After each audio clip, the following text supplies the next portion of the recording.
Francesc Molina és ja el nou secretari general de Comissions Obreres del País Valencià, gràcies al suport del 86% dels delegats del sindicat.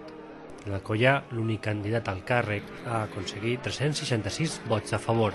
Els vots en blanc han sigut 57 i els nuls 4. La nova executiva també ha rebut el suport majoritari dels delegats i, al igual que Molina, ha aconseguit el 86% dels vots. El nou secretari general ha sigut l'encarregat de tancar el 9è congrés de l'organització, que ha plegat a València 450 delegats i nombrosos representants del teixit empresarial, polític i cultural del País Valencià. El conclave ha estat marcat pel consens en el relleu de Joan Cifre, que ha tancat 13 anys al capdavant del sindicat. Cifre, a més, ha aconseguit el suport unànim al seu informe de gestió amb tan sols 2 abstencions. La pau interna a Comissions Obreres ha propiciat que el debat i les reflexions s'hagin dirigit majoritàriament a analitzar l'actual crisi, els seus orígens, les conseqüències i quin ha de ser el paper de les organitzacions de treballadors en el futur. Precisament sobre l'actual crisi econòmica han parlat Francesc Molina i Ignacio Fernández Toixo, el secretari general del sindicat a nivell estatal, que ha assegurat que cal recórrer al dèficit per a frenar la pujada de l'atur. No cabe otra que el déficit y tendrá que ir más allá de los parámetros de Maastricht. O la reforma fiscal.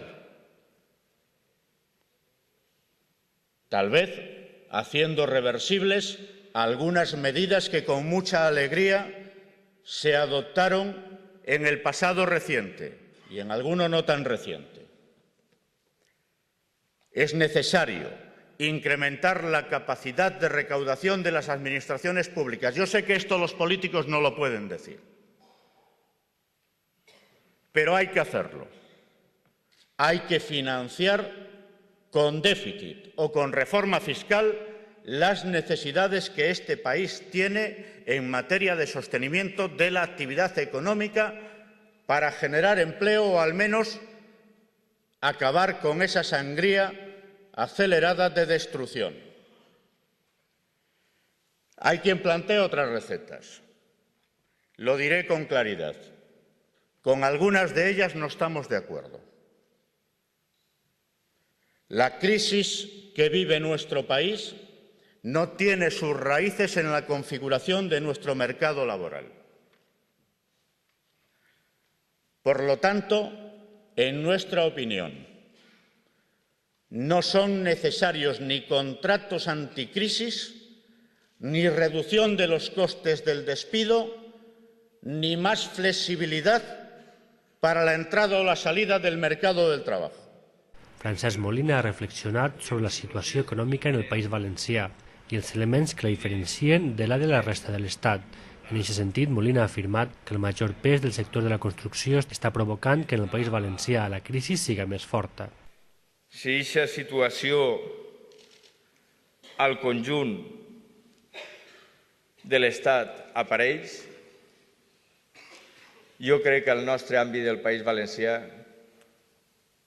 pren una dimensió prou més dramàtica, perquè hem sigut referent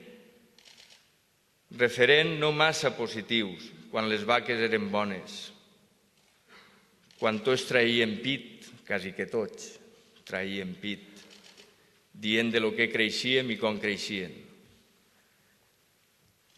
El que no dien era a costa de què. La costa de què significa a costa d'una destrossa dels nostres pobles, de les nostres comarques, dels nostres litorals, de la nostra identitat cultural com a poble, com a treballadors de poble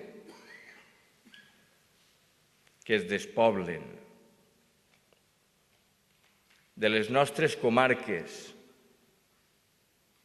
de vetllar, de posar damunt de la taula i de posar en valor de que no és possible que més del 70% del préstec que concedeixen les nostres caixes al País Valencià estiga vinculat única i exclusivament a l'activitat immobiliària i a la construcció. Això ens ha deixat un poble que tenim que preservar més si cap per al futur. A les primeres de canvi, al 2008, 158.000 parats i parades més. El 71% més al finalitzar el 2008 que el 2007. També ens diuen que per eixir d'esta desfeta que no ens genera a nosaltres, tenim que treballar més i cobrar menys. Treballar més serà perquè es vol incrementar el diferencial a menys respecte al salari del conjunt de l'estat espanyol sobre el salari que tenim al País Valencià.